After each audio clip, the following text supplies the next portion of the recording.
Esther, let's talk about baking, from Steve's Victoria sponges to my strawberry muffins this week. I see baking's delivered a solid start to the year. What trends are you picking up on? From one side, consumer demand continuing to be maybe stabilizing, and for sure the level of destocking that we saw that last year is that moving back into stable levels. But then the underlying drivers of the sustainable long growth demand, that continue to be true.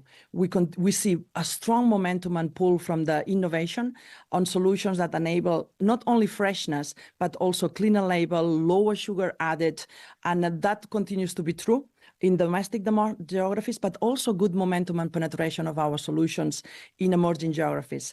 And that's as simple as bringing existing solutions, but then tailor-making them for the other needs of consumers, with flatbreads, with breads in Middle East, with breads in India, and using existing solutions, but for the regional markets. So demand from consumers, clean label, freshness, lower additives, lower sugar added, and then penetration in emerging geographies. Esther, I want to get into some of the macro trends, because we've been talking about higher for longer on rates, that inflation is proving sticky at the start of this year. And we know that some of these trends have caught up with food businesses and also around even the household care part of the business. What are you witnessing? Is any of the pressure valve getting released at this point? Well, we delivered 15% growth in household care this quarter, which was a little bit higher than the original expectations. We knew we would grow. That was a little bit stronger than what we expected. And here we're seeing several things. We see that first, the consumer demand, particularly in Europe, is stabilizing. So consumers going back to the historical levels. And then we see the impact of innovation. We see the pull and the need for and the value that our solutions bring to wash at lower temperatures, but also clean freshness and the performance that the consumers are seeking for. And again, I'm repeating myself, but we continue to see penetration in emerging geographies, which is a strong driver of the growth. Esther, I want to ask you about North America. I don't know if I can ask you a second question after the first one, because in the agriculture section in North America, I noticed a continued destocking, which is creating a few issues. Do you want to talk us through that one?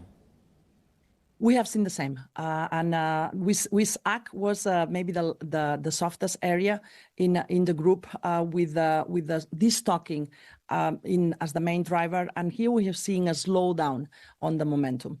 I'm confident on the underlying drivers of the long-term growth, but it's true that the volatility in the market and particularly high level of destocking across the whole value chain, we feel that also in our results. So I fully see the same that you're saying, Steve. I'm going to ask you a question which is not about Novonesis, but it's about the food we create, and it's about agriculture as well. And I just want to get your reaction to a headline which is hitting in the FT today. US cattle prices drop as traders fear bird flu outbreak could knock demand. The Agriculture Department has banned infected cattle from crossing state borders. Esther, are we still not learning the lesson about how we bring food to market?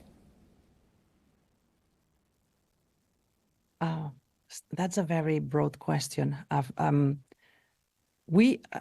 have full trust on the way that we are protecting the consumers and on the way that we are analyzing our food. It is true that we live in a very volatile environment, but at the same time, that gives me a lot of comfort of the solutions that we bring in for chicken, for cattle, probiotic solutions that can enable and lead to healthier animals with maybe less need of antibiotics and maybe less need of preventive solutions. So we all collectively, the solutions there to bring a healthier cattle and also more sustainable protein for animals are in place.